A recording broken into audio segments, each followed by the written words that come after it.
Operation सिंदूर भारत द्वारा मई 2025 में शुरू की गई एक महत्वपूर्ण सैन्य पहल थी, जो भारत और पाकिस्तान के बीच चल रहे तनाव में एक महत्वपूर्ण क्षण था। यह ऑपरेशन जम्मू और कश्मीर के पहलगाम में हुए आतंकवादी हमले का सीधा जवाब था, जिसके परिणामस्वरूप 26 नागरिकों की मौत हो गई थी, जिनमें मुख्य रूप से हिंदू पर्यटक थे। इस घटना ने लंबे समय से चले आ रहे कश्मीर संघर्ष को फिर से सुलगा दिया और दो परमाणु शस्त्र पड़ोसियों के बीच सैन्य कार्रवाइयों और कूटनीतिक आदान प्रदान की एक श्रृंखला को जन्म दिया।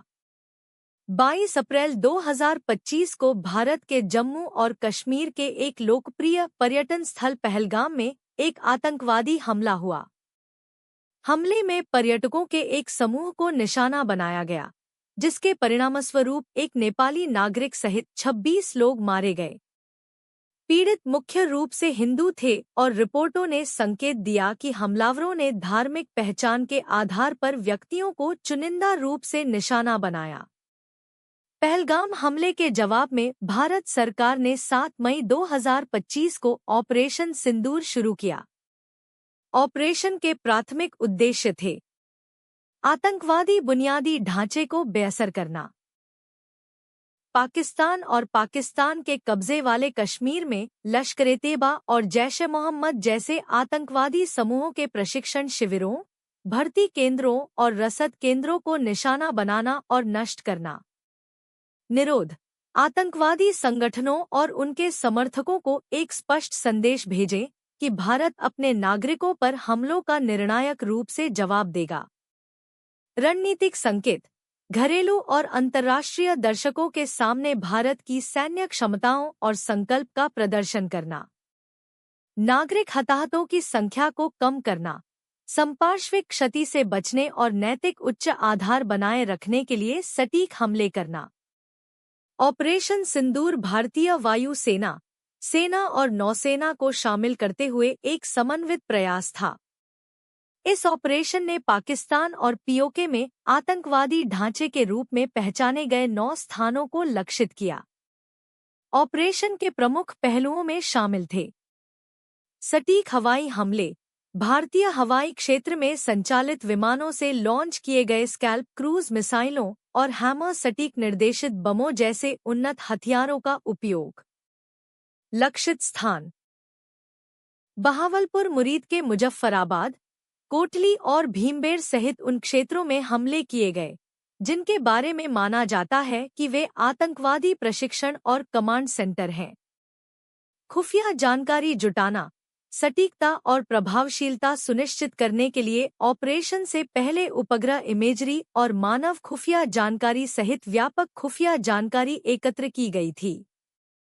ऑपरेशन का कोडनेम सिंदूर रखा गया था, जो पारंपरिक रूप से विवाहित हिंदू महिलाओं द्वारा पहने जाने वाले लाल सिंदूर के पाउडर को संदर्भित करता है। इस नाम का चयन पहलगाम हमले के पीड़ितों की विधवाओं द्वारा झेले गए नुकसान को उजागर करने के लिए प्रतीकात्मक था।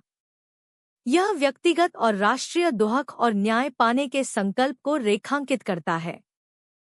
इस ऑपरेशन के कारण भारत और पाकिस्तान के बीच तनाव बढ़ गया। पाकिस्तान ने इस हमले की निंदा करते हुए दावा किया कि इसमें नागरिक हताहत हुए हैं और इसकी संप्रभुता का उल्लंघन हुआ है।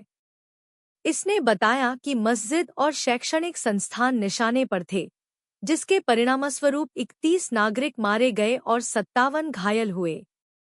जवाबी कार्रवाई में पाकिस्तान ने दावा किया कि उसने कई भारतीय विमानों को मार गिराया और नियंत्रण रेखा पर तोपों का आदान प्रदान किया, जिससे दोनों पक्षों में और अधिक हताहत हुए। अंतर्राष्ट्रीय समुदाय ने तनाव बढ़ने पर चिंता व्यक्त की।